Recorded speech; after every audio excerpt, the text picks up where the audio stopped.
I know, it's really shitty lighting. I know. You don't have to comment about it. But anyway, today I watched Kingdom Hearts X back cover, and this was within the Kingdom Hearts universe, a story following up a mobile game that a lot of people didn't play. And a lot of people like me didn't play this, but now they're picking up 2.8 and watching this. That or they're just like, fuck it, and they watch it online, which is not, I don't think you're super criminal for doing that. 2.8 is kind of a ripoff. I have a video on 0.2 if you're interested. But anyway, Kingdom Hearts X back cover. This is like the ultimate prequel for Kingdom Hearts. We already had like our prequel that was 10 years in the past, and then we had the Keyblade War. We hear about that all the time. And now we have a prequel from like, not the beginning, but it says this is the world that, was initially one. All the worlds used to be one world, and this is it. And we get introduced to this master and a bunch of other fucking characters. It revolves around these 7 good guys, and that's a thing in Kingdom Hearts, 7 good guys, 13 bad guys. 7 good guys. These 7 good guys all have these really gorgeous masks, pretty good character design. I couldn't play them through a whole game of that, but it's just, a movie, so, good character designs. Each of the masks, they have a face. I thought that, was pretty interesting. The unicorn mask guy, it was just hard to look at that. Like, it was a little too much. But yeah, these characters are essentially students of, like, this ultimate master guy. And they're kind of trying to uphold the light before the darkness spreads, the worlds get separated. All the things that we know eventually happen in Kingdom Hearts. And maybe that's why, spoilers by the way, why towards the end of this movie, whatever this is, they kind of abandoned the plot. We keep getting reference how darkness is gonna come, and we know it's gonna come. We don't see it. They keep talking about a traitor. I don't know if this happens in the game, but we keep getting talks about this traitor.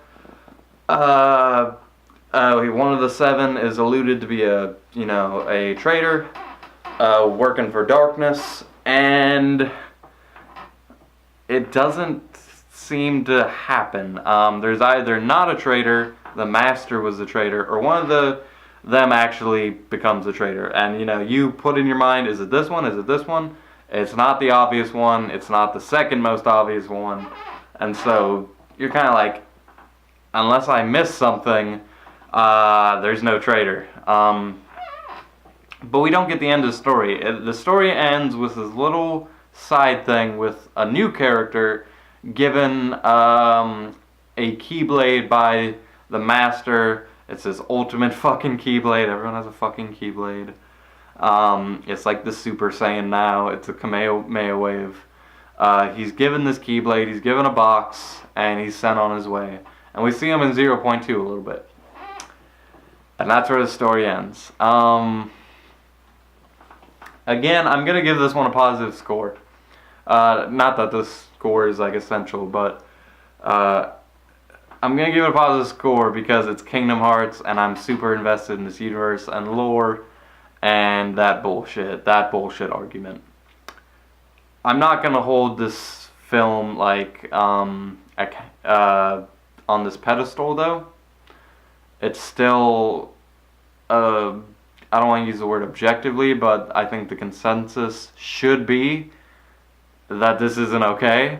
It's not okay to pack a $60 game with a movie that people are gonna watch online, a 2-hour game and a remake. To a game that people are conflicted on, especially when this movie doesn't explain, it brings up even more threads into this universe with infinite threads of story just weaving and meshing that you can't keep up with. It introduces more threads, and they're not bad threads, they're tiring threads, right? I don't think they handled it terribly. You know, it's animated pretty damn well. Character designs well. This universe is interesting. The dialogue is actually pretty good. The master, he's he's actually very interesting with his, you know, very. He reminds me of the guy from Shaolin Showdown, the one from the past with the really upbeat attitude, who's kind of just making fun of everything as he goes along. Which I think is great because this character can see the future, so it makes sense that he's just like, fuck everything. I like this character. I like all the characters actually. Each of them I thought was interesting. I thought their motives, you know, each of them had something to do. It used the characters well. I just think if this story is going to progress, which it doesn't progress, it just blows its load in a new direction every fucking time. And this time it's just like I'm covered in blow. Is essentially what I'm saying. Like even though it's cool, it's nice, I don't think this is okay. You should end every fucking plot thread you're gonna introduce, unless Kingdom Hearts 3 is this ultimate like orgasm, which even then I don't think I'm okay with it, but Kingdom Hearts 3 better be like the best fucking game ever. So under that light that this story is obviously going to get wrapped up, I don't think that's this film, if you want to call it that, is like something to, you know, slap down, but it's nothing to look at and say, hey, this is something we should do more often. But again, you know, it's pretty, it has Kingdom Hearts music, it has interesting character designs, and I like the dialogue and all that shit. It's something that's up my alley, for sure. The Keyblades designs, they were all beautiful. I just don't think, and introducing like, oh, Heartless is our nightmares, introducing like,